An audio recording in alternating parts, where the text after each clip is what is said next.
It is important to know how we feel, how to respond, and how to let life in so that it can touch you.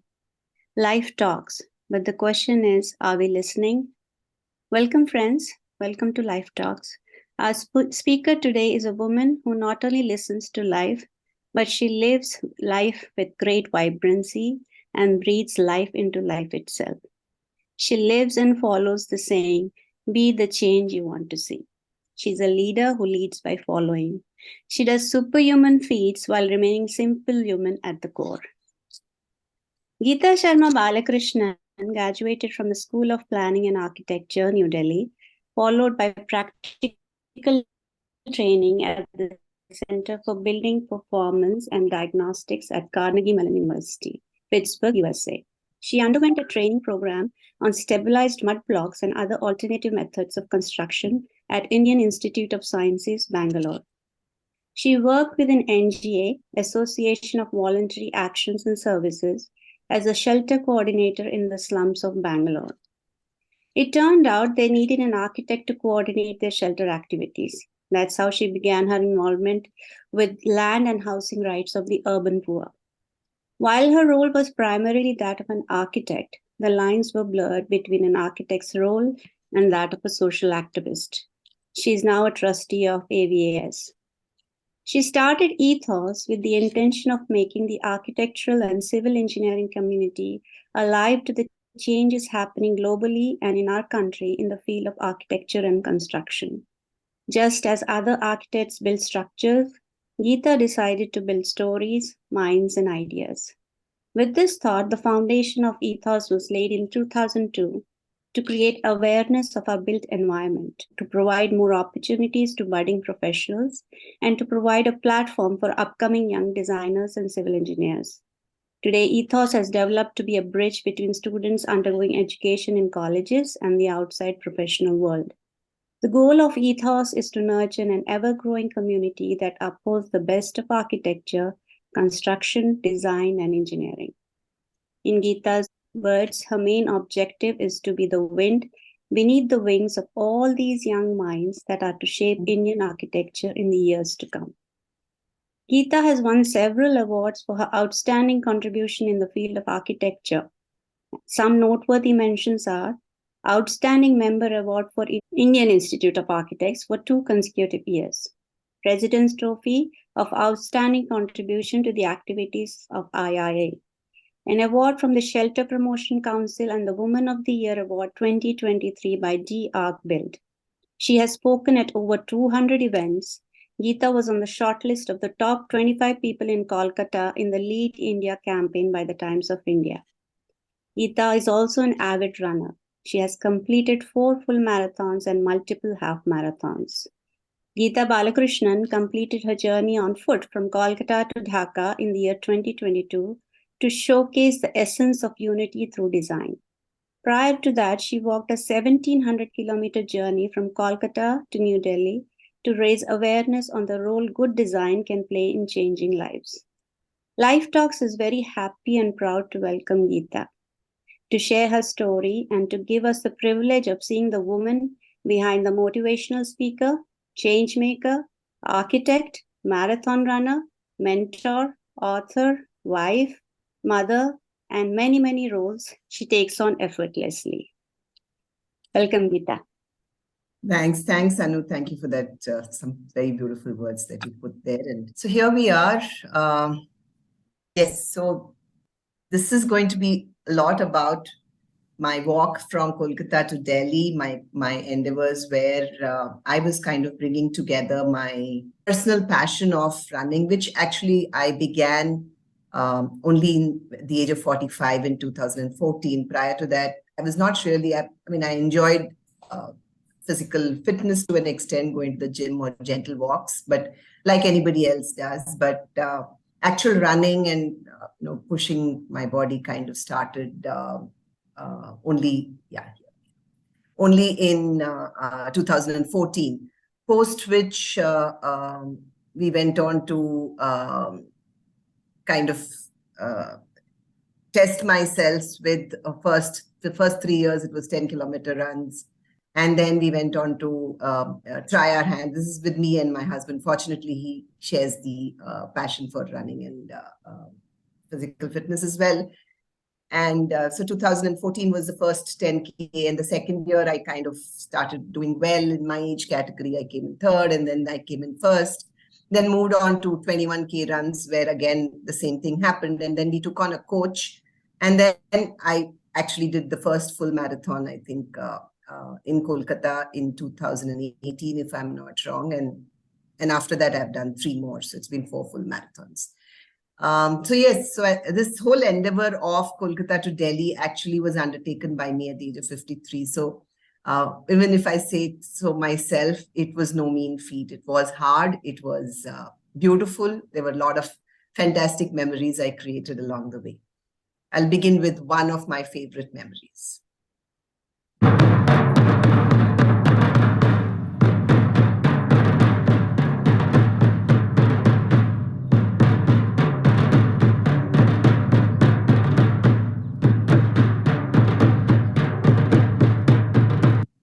So visiting this Adivasi village in Madhapur on my way, 5 days from when I started on 13th of February, and this was on the 18th of February in Bishnupur district, was something that kind of moved me immensely, because these were 22 families with not even a tap of potable water for themselves. And here they were welcoming me with so much love and pomp.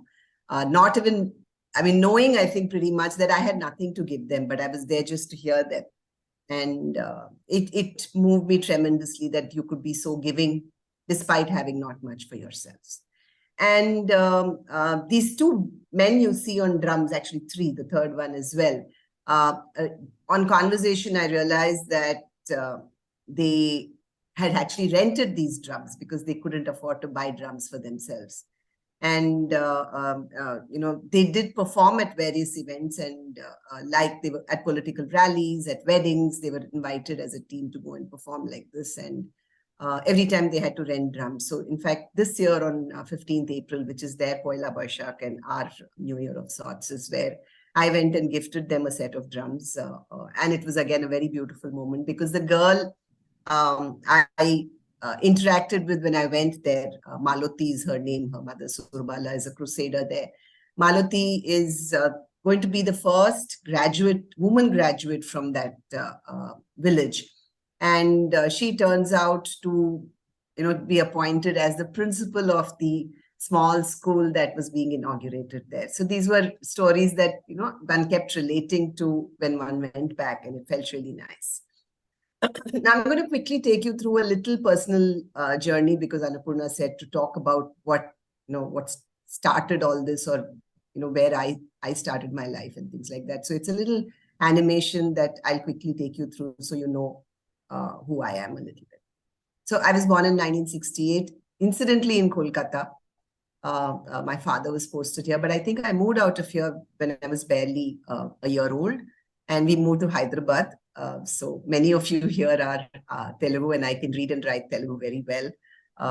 I studied till class 9, and then we moved to Delhi, which was where I met Annapurna. And it was a difficult move because I moved from a state board straight into class 10 into a CBSE. And I think the college school took me in, Mrs. Raju, if you remember, Annapurna, took me in conditionally, saying I would need to at least pass in the first paper. And I think I was one of the 8 who passed the first paper. And so then the rest is history, because I'm someone who doggedly pursues whatever I choose to do. So I knew I had to do well, and that was something that mattered a lot to me. I moved on to doing architecture. I think there's something wrong in the date. The 1985 to 89 is where I was in Delhi studying architecture at School of Planning and Architecture, Delhi. In the meanwhile, when I was in class 12, there was a personal incident that kind of shook me up and changed the person I was wanting to be, changed a lot of things for me in life. And so the college life was not really quote unquote normal. It was very different. There were a lot of struggles that I was going through. And in 1990s, when I went to Pittsburgh, Carnegie Mellon University, and it was an internship. Again, it was, I think, probably the first time that someone from India went for a 6-7 month internship as part of their college curriculum. And I remember writing to this prof almost a love letter every week from the third year saying, I want to come there. Please allow me. And he said, there's no provision like that. And then finally, I think 6 months before January 1990, he said, just come, we'll see what we can do. And that was something that, again, was extremely important for me to do at that point of time in life. And I think it widened my horizons. And I was very clear I wanted to come back and do things in India. And so, yes, in 1990, we moved back to India. I came back to India and my parents moved to Bangalore. And that's where I joined Aavas, the organization. That was also an interesting, I did try working with conventional architects, and I found no solace in what I was doing. I did feel uncomfortable with some of the things that I was doing as an architect while working with them. And hence, I actually responded to an advertisement for a creative educationist in slums. I said, if I'm not able to do what I want as an architect, I'm good with trying to do other things that make me happy. And that's how I responded to this advertisement by Aavas. And that first phone call with Anita Reddy, who's my mentor to date and a great, great friend, I remember where she said, hey, we need an architect. Why don't you come on board as an architect? And that's how my journey as a social activist come architect kind of started. I'm now a trustee of Aavas as well. And, it was 1991, 1990, November, we moved to Bangalore, and 1991 is when Aavas started. And then marriage happened in 1992. I met Bala. I mean, Bala was kind of known from the family because his cousin is married to my brother. And we knew each other, but we never really thought about getting married because it meant he was in a corporate job. Many people look at those things, and I'm looking at being an architect, which needs stability, is what you say. You need to be in the same city.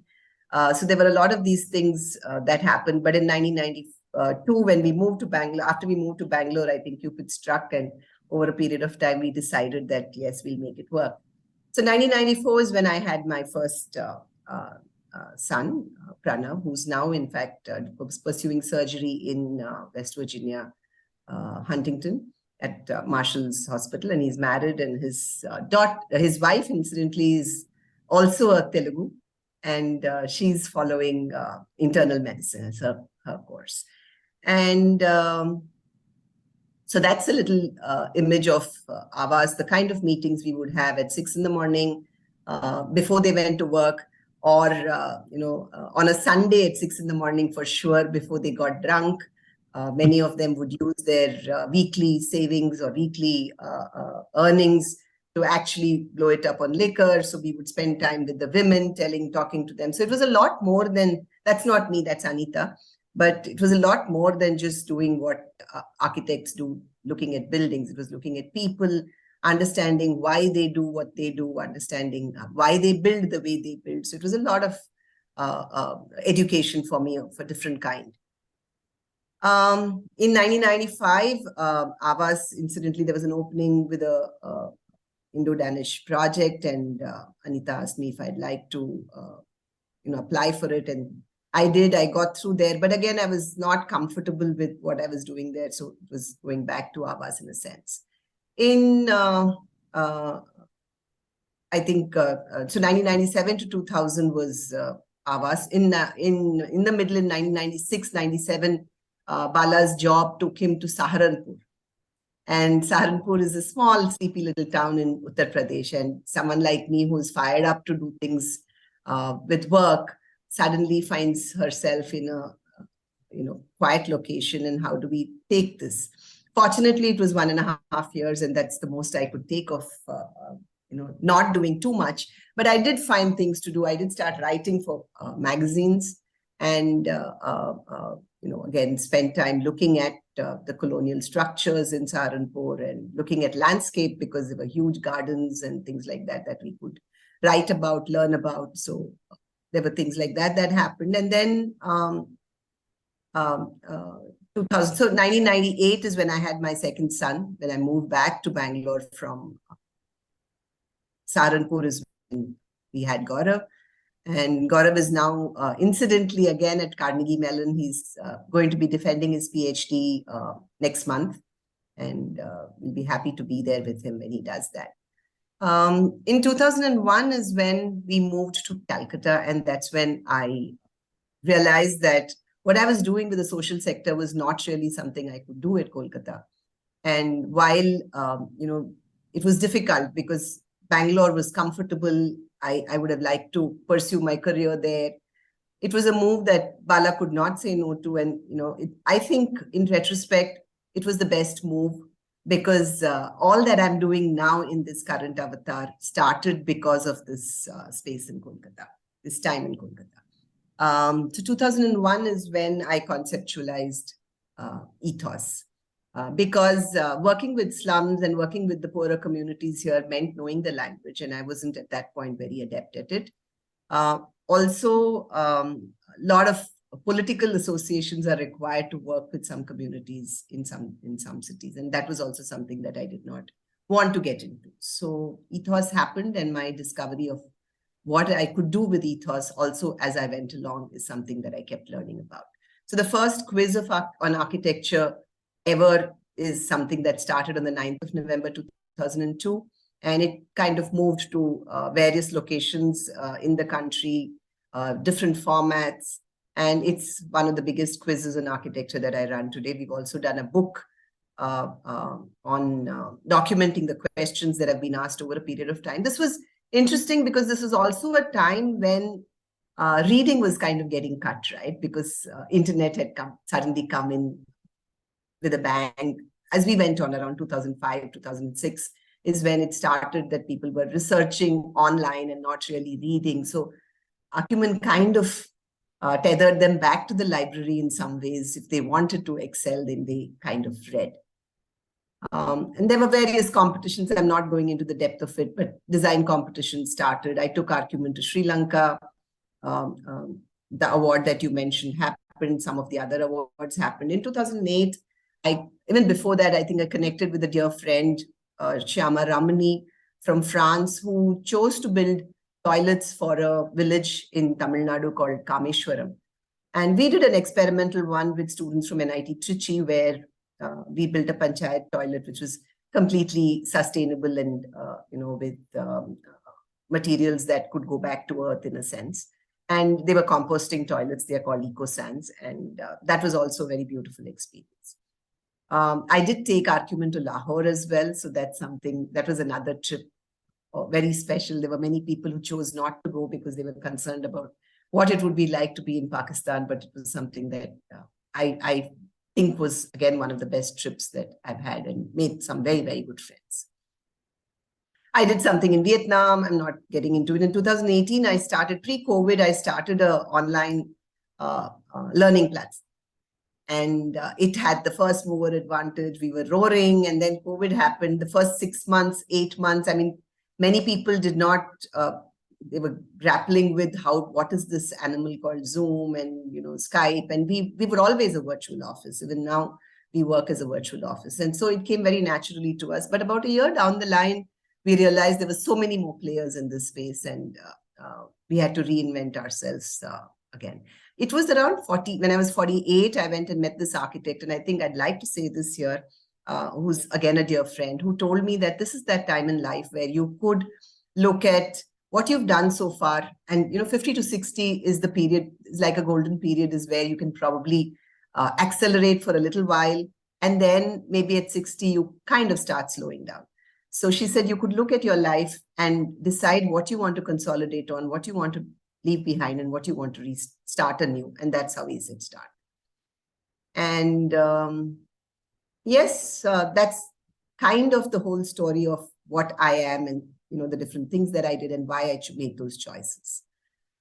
Now I'll come to the walk.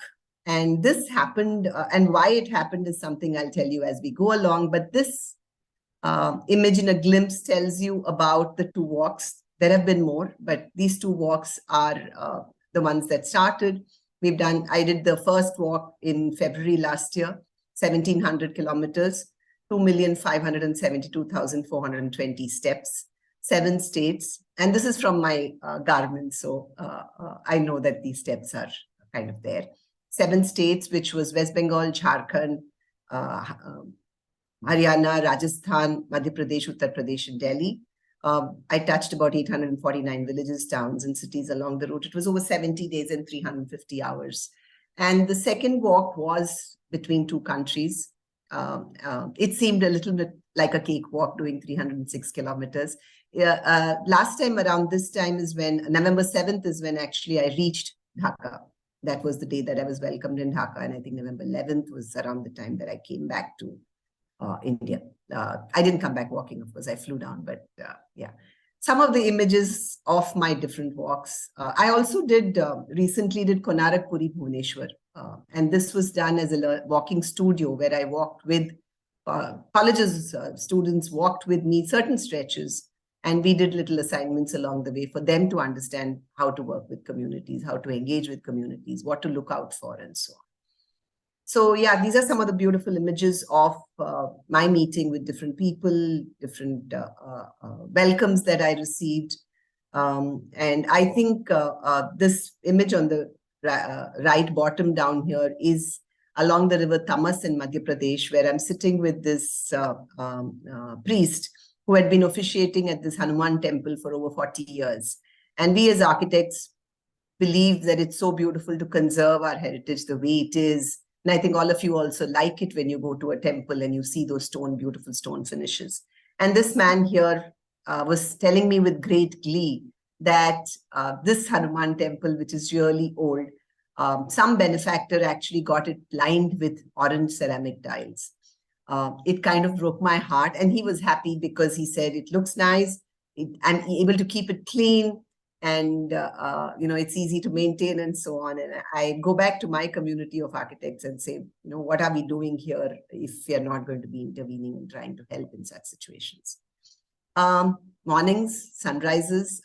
Little while ago, I was being thanked for being there early, being here early morning for us in India. But I think mornings are very special, is something that, again, the walk kind of reinforced for me. Seeing the sunrises every morning. I used to begin when it was really dark. And, and then you start seeing the sun, the firmament or the sky kind of getting lit with these beautiful colors, which could range from anything in the, the color palette. And then the magic happens, the sun starts going up, and, it's a new day, and you realize you're so fortunate to be doing what you're doing. And when I walked Kolkata, Delhi, the sun was behind me because I was walking towards the west. And when I was walking Kolkata, Dhaka, it was there, right there in front of me, a beautiful orange ball of light. And the sun, as you go towards the east, is kind of prettier in the mornings. It's darker, deeper, and it's really nice. And, I did read Forrest Gump on the route, and did watch Forrest Gump on the route. And I remember him saying that, the line between, you forget, or you can't determine where heaven ends and earth begins. And that was a feeling that one kind of got every day. The kind of landscapes one encountered. And, when you're attired like this in the middle of nowhere, you do raise curiosity. And people do come and start asking you. And that was the objective. I mean, I'm not dressed like this because I wanted to raise curiosity. It was a necessity. But the objective was to raise people's interest in what I was doing and have lots of conversations. And that's something that happened. There were very hard days, like I said. There were days where I was walking, 4 days that I walked through the coal region of Madhya Pradesh, Singrauli. And there was dust, coal everywhere.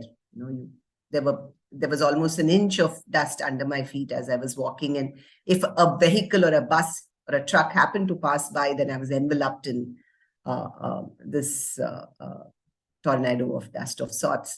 And there were days when I did some silly things like climbing a tree, and my team and my family was a little worried because the journey could get kind of, be in danger if I injured myself. So we had to be a little careful on that front. Even this climbing on the right was actually to save 2 kilometers of walking through a longer hairpin bend kind of a route. So this meant I was saving 2 kilometers of walking. So I said, let me try this for a day. Different, again, walking through the rains sometimes, walking through dark to understand how people, how safe our roads are, how safe our cities are for women, for the elderly. Are our pavements comfortable for people who walk? And making friends along the way. People would stop, people would ask. Yes, they would look, but there was no, strangely, there was no, like you would typically expect, people would maybe eve tease, pass a comment, or, but there was nothing. There was just such warmth everywhere that I went. I felt completely happy and safe. So a couple of videos again.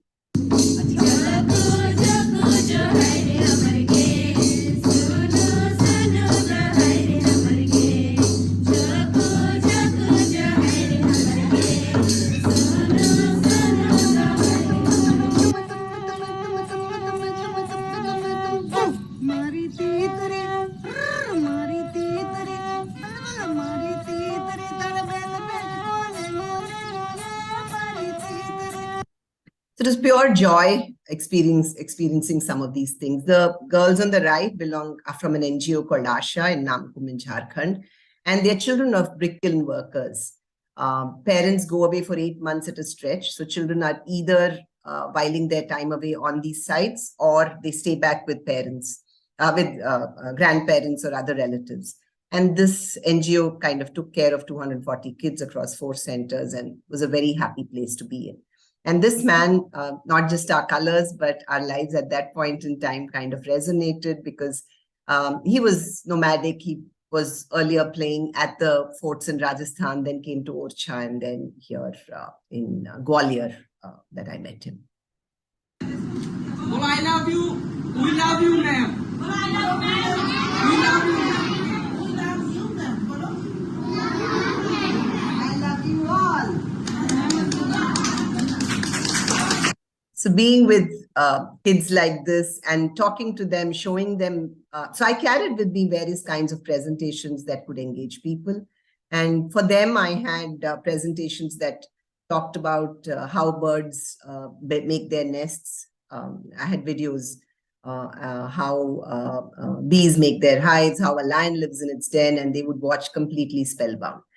The kind of cuisine I kind of got to sample along the way.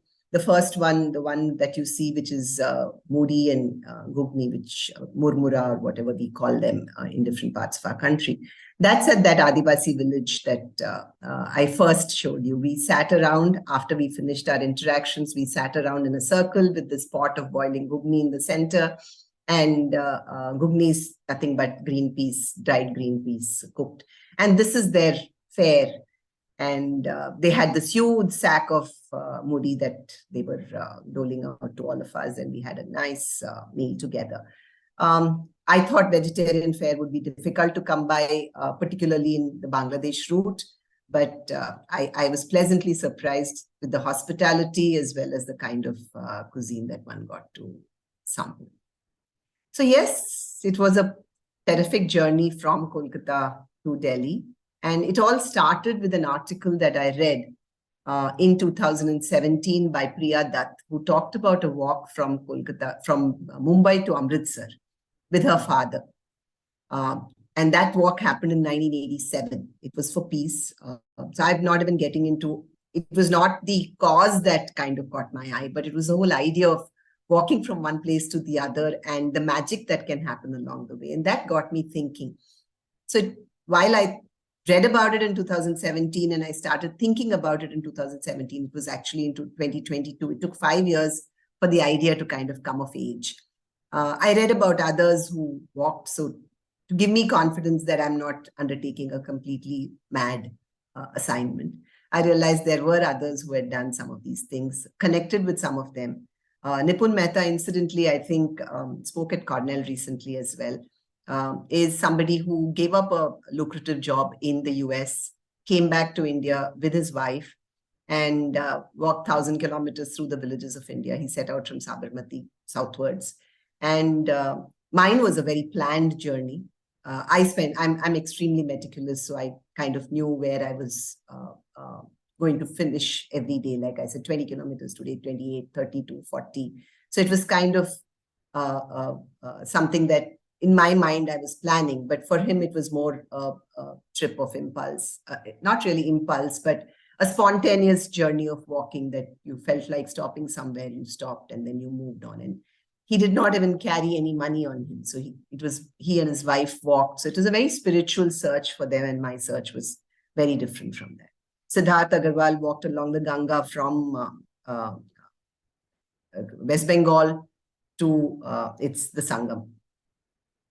So yes, flag off was on 13th of February. I got 2 construction workers to flag me off, along with 5 students of architecture. Initially, we did talk about, asking someone who's a more important person in common parlance, but I felt for me, these are the most important people, and hence they flagged me off. And interestingly, as I was discovering newer things, I realized that the architects of my community don't talk to construction workers. So when I had to try and find 2 construction workers to flag me off, it was very hard to find them because you had to go through the contractor and, try and identify these 2 people. Secondly, there were no women construction workers on site. And I'm being told this is increasingly reducing in India. And that's also a cause for a concern and needs to be discussed, talked about a lot more. The second flag off was from the embassy, the Bangladesh Deputy High Commission. Deputy High Commissioner himself flagged me off. And before I had left, there was a lot of press here. Before I had even left from here, news was already in Bangladesh that there is this mad woman arriving, and there were news channels that had covered it. There were newspapers that had covered it. And this building is interesting because this is the first embassy after the 1971 war that was the Bangladesh embassy. It was initially the Pakistan embassy, and it became the Bangladesh embassy. Meeting fantastic people along the way. Like I said, my attire did attract. I was like a Pied Piper to kids. There would be kids who would come and start walking with me, wanting to hear why and what I was doing there and so on. There were architects who, if there was a local association of architects, like this picture on the right on top is Ranchi, where the architects walked with me. And the picture on the bottom right is at the Adidhakeshwari temple, which gives Dhaka its name, incidentally. And when I put up some posts on social media, I had a friend who wrote to me saying, do you know that the idol of that temple is actually at Kumartuli in Kolkata? I said, yes, I know. And he said, you know, because you read about it, but I know because my uncle actually carried it back on foot. So, you have learned of so many of such stories and journeys along the way. And I was actually walking the route that was retraced by the refugees after the 1971 war who went back from India to Bangladesh.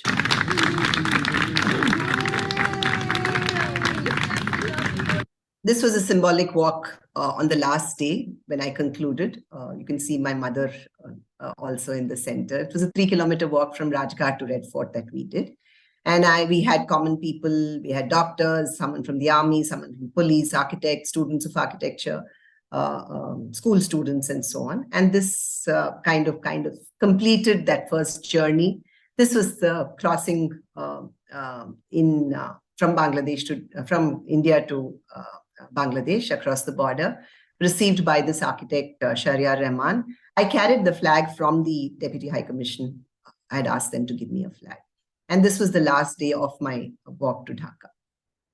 A few stories, like I said, igniting young minds is something that one did, showed them these presentations, got them to sketch out how their home could be, what it is, what they would like it to be, and so on. So it was very interesting to have those exercises.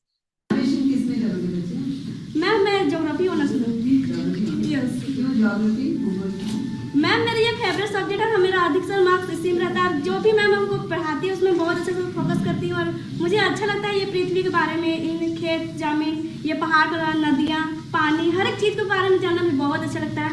या फिर आप देखिए तो अंतरिक्ष में भी ग्रहों के बारे में पढ़ाया जाता है। नीचे अगर अब जाएंगे तो बहुत सारे से होता है, बहुत सारे खनिज उनके बारे में पढ़ाया जाता है, तो मुझे जानना बहुत अच्छा लगता है। This is Sumari from Namkum, the same village I talked to you about. And you can see the sparkle in her eyes when she's talking about geography. She's talking about fossils. She's talking about trees, space. And I wish many of us took up what we wanted to do with such passion. I think we'll kind of make our professions thrive for sure. Speaking at different schools, Annapurna, I don't know if you recognize the school on top right, is where I went back and spoke after I finished my walk. That's St. Mary's. And the others were, of course, along the way in different places. Again, just a glimpse from the first walk, same Kolkata-Delhi route. You see the vernacular structures and you can almost say where they are from, which region, which place roughly. But the ones on the right could be anywhere, really. It could have, these are the newer structures that are coming up. And that's a wake-up call that something needs to be done soon before we lose out all our tradition and our heritage. So I'd also like to speak about this young man I met in Datia. It's in Madhya Pradesh. And I had planned to meet a blind person in Datia. And we had set up the appointment. I reached the house and this man received me. We ran up the stairs. He led the way. He switched on the light. He put out the mattress, opened the door, put down the mattress, got his harmonium out, and said, "I'm going to sing the song to Lord Goddess Pitambari to you." And I said, "Hey, listen, I've come to meet this guy. I'm extremely exhausted. I really want to do what I've come for." And he said, "I'm Harshvardhan Dubey. I'm the person you're here to meet. I'm the blind person." And it kind of shook me up because this guy was navigating his house like any of us, he actually bounding up the stairs. And he said, "I'm completely at ease when I'm navigating my own house. The minute I step out, society has made it impossible for me to be on my own." And that's something that, again, these are all stories that I'm telling you, which actually led to my future course on what I'm going to do with my foundation and what my future in the next 5, 7, 10 years is going to be. So again, construction workers were a very important part of, I spoke to a construction worker on day one, and when I asked him what is being built here, he was working, and he said, "I have no idea." So again, if he doesn't know what he's building there, then how is he going to have the pride to give it his best? This was a little interesting story. This guy, again, when you talk of construction workers, these are knockdown homes that he's manufacturing in Dhaka, and they can go anywhere. It's about 4 lakh Dhaka, and they can go and get put up anywhere. Very pretty homes.